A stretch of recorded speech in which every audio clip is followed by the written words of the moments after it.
see about talking about the night we first met, and I'll kick it off. Okay. Because I got to give a little background on that. Yeah, sure. You know, I had been doing a lot of genealogical research, and I had gotten a membership on Ancestry.com and done a lot of research there, and done a lot of research on my mother's family. Yeah. Down there in Dallas County. And so at one point, I said, well, you know, maybe what I ought to do is see if I could find any information on the short side of the family. Yeah. And bear in mind that I'd grown up without all of y'all, and for a long time I really didn't have that much interest in tracking the family down. I figured that, you know, there had to be somebody out there, but I just didn't know exactly how to get started. Now what I would do is I would look in the Little Rock phone directory, because I knew that's where the family had been. And so I, you know, and of course, you know, I wouldn't find anybody, and I didn't have the nerve to call any of the shorts that might be listed there. So anyway, I was starting to do a little research, and I was kind of hitting a dead end, and then I ran across a post on a genealogical forum that was about 2 or 3 years old by the mother-in-law of Ronnie's boy, David. And he had had a certain amount of information, and he had, this mother-in-law was a genealogical researcher, and so she had posted a note on this forum for anybody that would have any information to contact her. Mm-hmm. And so she had enough of the information there that I was able to get your name and thank God. a few, and our sisters, Judy, Carol, and no, not Judy, but Sandy. Judy, Carol, and Sandy. And so I said, well, you know, and I just basically went to the internet and did a search on the phone number. And I said, well, what I'm going to do is I'm going to call every short in Arkansas till I find the right one. Yeah. Which was, at the time, seemed like a very simple thing, but it turned out that it was not, because there's quite a few shorts in the Arkansas phone book. And so then I did a search. I knew that it was Wesley Lee Short. And I knew that I had Ronnie's name. No, I didn't have your name. I had Ronnie's name. And so I called, it was on a Monday, and I got the numbers, and on a Monday evening, I called, and there was a man living here in Rogers named Ronald Glenn Short. Yeah, exactly. And I thought, thought, four names above mine. And I thought, well, and I called him, and I talked to him for a few minutes, and he wasn't related. And so I was so disappointed that I waited another 2 days to go through the next names on there, and there were 2 West Shorts in the phone book. One of them was old man, and one of them was me. And your name was the second West, but I just ignored the first West.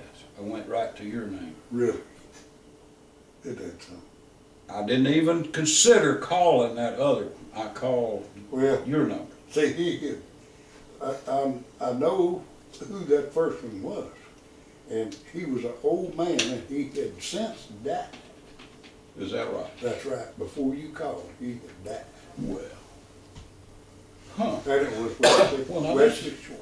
That's very interesting. Well, anyway, so this was a Wednesday evening, and I had got off work, come home from work, and at whatever time it was, about 5 or 6 o'clock in the evening. You reckon we ought to get this on camera? I am. Really? Yes, right. Are we on camera now? Well, yeah. See, that's why. See, I wanted to get a candid moment here.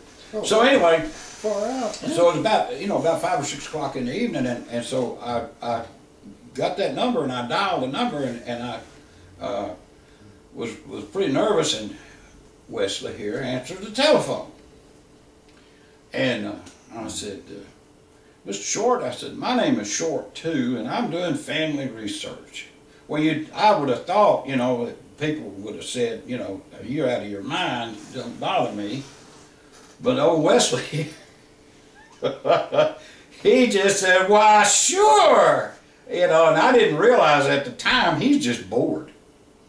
And anyway, so I started asking him questions, you know, and I believe I said, asked you where you were brought up, and you said Little Rock area. And I said, okay, and that started making some sense. And then I said, what was your father's name? And he said, Lee Short. And I thought, uh-oh. And then I said, was his name Jesse Lee Short? And there was a silence at the end, and Wes says, yes, it was. And at that point, I damn near dropped the phone because I realized that I had found my brother. Well, after 50-some years. 53 years exactly. 53 years. And but you know what? When you called that night and you found out that I was possibly your brother, that you couldn't even talk after that, and that your wife took the phone and told me, she says, I don't know, he can't talk right now. And you got back on the phone, and I said, we need to see each other. We need to meet. And you said, I was thinking, you know, maybe next weekend we'd get together. And you said, how about tonight? how about tonight? Yeah. Yeah. That's one thing about Shorts. They don't seem to have a great deal of patience, do they? No, they don't. And the thing was that I was still skeptic, you know. And then when you walked up on my porch, and I had my porch light on, it was about 8:30 at night, and I took one look at your eyes, and I says, God, you got to be my brother. Because you got Daddy's eyes. And I had brought the only one, I think I had maybe one or two pictures of our father. Yeah. And it was a very small Yeah. snapshot, a wallet-sized snapshot. Uh-huh.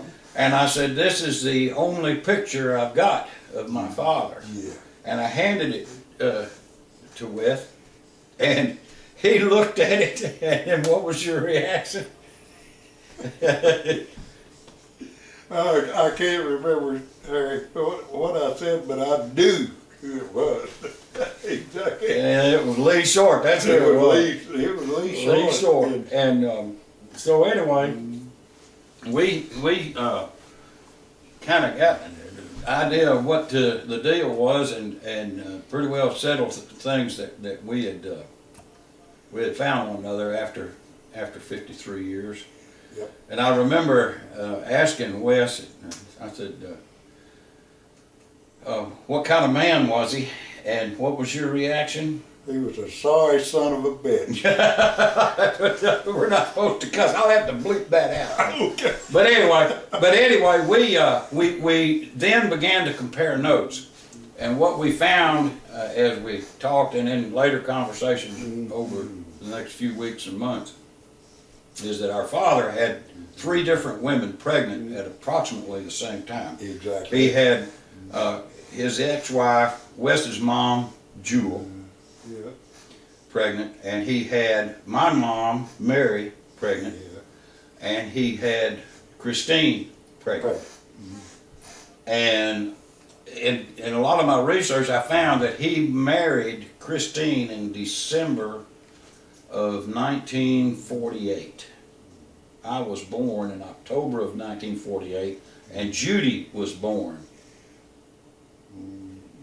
Jewel was her mom. Judy was born in November of 48. Exactly.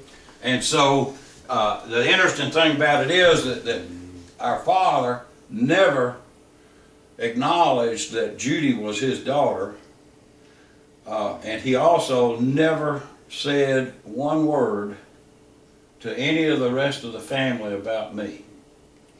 Exactly. And I have to believe that he knew about me. Oh, yeah, I'm sure. I can't imagine my mother not letting him know what the situation was. But I lived in a town called Fordyce, which is only 50 miles from Malvern, which is where he was living at the time. Right.